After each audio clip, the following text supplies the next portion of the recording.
Bengaluru rave పార్టీలో సంచలన విషయాలు బయటికి వచ్చాయి. 150 మంది వరకు బ్లడ్ శాంపిల్ సేకరిస్తే 86 మందికి నిర్ధారించారు పోలీసులు. దాంట్లో హేమాన్ కూడా బాధితురాలుగా పరిగణించే అవకాశం కనిపిస్తున్నట్లు తెలుస్తుంది. ఇదే అంశానికి సంబంధించి మరిన్ని updates film associative editor Om Prakash గారు ఉన్నారు లైవ్ లో.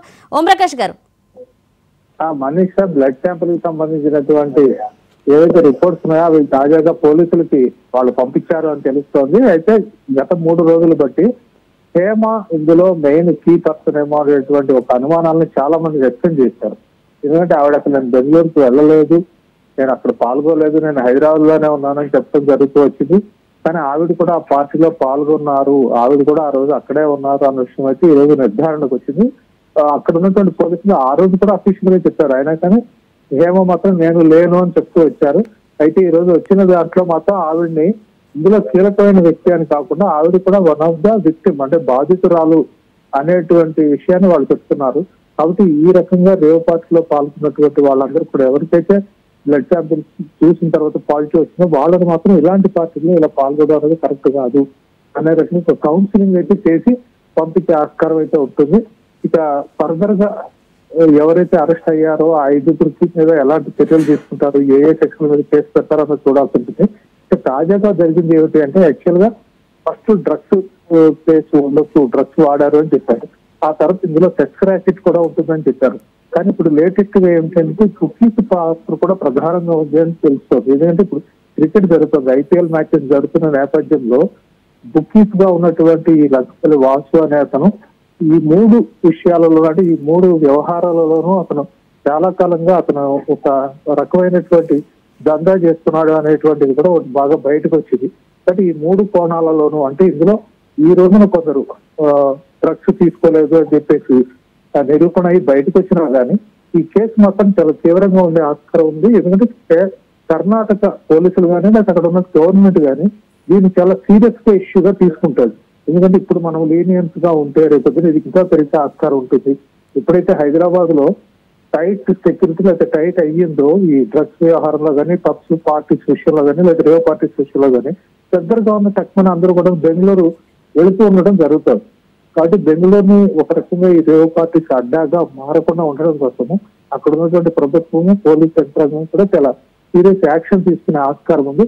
ఒక రకంగా 3 రోజుల్లో ఒక స్థాయిలో ఇది ఒక కొలిక్కి వచ్చిందని చెప్పుకోవాల్సి ఉంటుంది మనీష. ఓం ప్రకాష్ గారు, ఫస్ట్ టైం బెంగళూరు పోలీసులు ప్రెస్ రిలీజ్ చేసినప్పుడు కూడా దీంట్లో కేవలం సినీ నటులు పాల్గొన్నారన్నారు, ప్రజాప్రతినిధులు పాల్గొన్నారు. కానీ ఈ రోజు క్రికెట్ వాళ్ళు అన్నారు, మళ్ళా రాజకీయ నేతలు పాల్గొన్నారు. అంటే ముందు కూడా ఈ కేసులో కొత్త వాళ్ళు బయటకు వచ్చే అవకాశం ఉందంటారా? అంటే యాక్చువల్ గా వాళ్ళు చెబుతున్నది ఏమిటంటే కేవలం బర్త్డే పార్టీ అనేది వంక మాత్రమే. ఇలాంటి పార్టీలు రకరకాల పేర్లతో ఎన్నో సందర్భాల్లో కంటిన్యూగా జరుగుతూనే ఉన్నాయి. ఇప్పుడు లంగపల్లి వాస్తవాన్ని ఎవరైతే విజయవాడ బేస్డ్ తెచ్చుకున్నాడో ఈ రోజు పోలీసులు ఇన్వెస్టిగేషన్ లో బయటకు వచ్చిందంటే ఏంటంటే అంటే దిగువ మధ్య తరగతి కుటుంబానికి చెందినటువంటి అతను ఈ రోజున కోట్లాధిపతి అయ్యాడు. అంటే with span of 10 to 15 years లో అతను ఈ రకమైనటువంటి అంటే రకరకాల దందాలు చేసి లేకపోతే ఈ రకమైనటువంటి బుకీగా మారి బెట్టింగ్స్ కి పాల్పడి అలాగే బెట్టింగ్ టీమ్ తయారు చేసి ఈ బెట్టింగ్ అలవాటు పడి వాళ్ళందరితోనూ కూడాను ఒక రకమైనటువంటి గ్రూప్ ని క్రియేట్ చేసి అతను కొంతకాలంగా ఈ బెట్టింగ్ వ్యవహారంలో బాగా నిష్ణాతుడు అయిపోయాడు. ఆ రకంగా లక్షలు కోట్లు కూడా సంపాదించాడు అంటున్నారు. అయితే దానికి ఎక్స్టెన్షన్ గా ఈ రోజు నాకు ఏం చేశారంటే సినిమా రంగానికి చెందిన వాళ్ళు, రాజకీయ రంగానికి చెందిన వాళ్ళు, పారిశ్రామికవేత్తలు ఈ 3 రంగాలకి చెందిన వాళ్ళతోనూ కూడా అతను ఒక తక్కువైనటువంటి స్నేహాన్ని నెరపుతూ అందులో ఉన్న వాళ్ళతో పరిచయాలు చేసుకుని వాళ్ళతో ఈ రకమైనటువంటి పార్టీలు కూడా నిర్వహిస్తున్నాడు అని తెలుస్తోంది.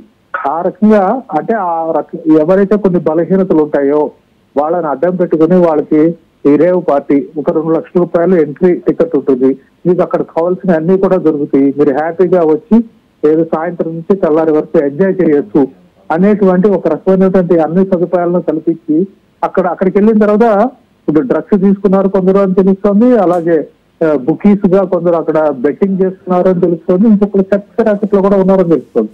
కానీ ఈ 3 మిగతమైన విషయంలో నేపథ్యంలో కొందరు రాజకీయ నాయకుల డైరెక్ట్ గా ఉండకపోవచ్చు, కానీ రాజకీయ నాయకుల అనుచరులు ఉండొచ్చు, అలాగే సినిమా రంగానికి చెందినటువంటి టాప్ పర్సన్స్ ఉండకపోవచ్చు, కానీ సినిమా రంగంలో ఉన్నటువంటి సెకండ్ లీడ్ చేసే వాళ్ళు కావచ్చు, కొంత పాపులారిటీ ఉన్న వాళ్ళు కావచ్చు, అలాగే పారిశ్రామిక రంగంలో ఉన్నటువంటి ఇలాంటి వ్యసనానికి బాధితులైనటువంటి వ్యక్తులు కూడా కొందరు ఇన్వాల్వ్ అయి ఉండే ఆస్కారం అయితే ఉంది మనీషా. థ్యాంక్ యూ ఓం ప్రకాష్ గారు.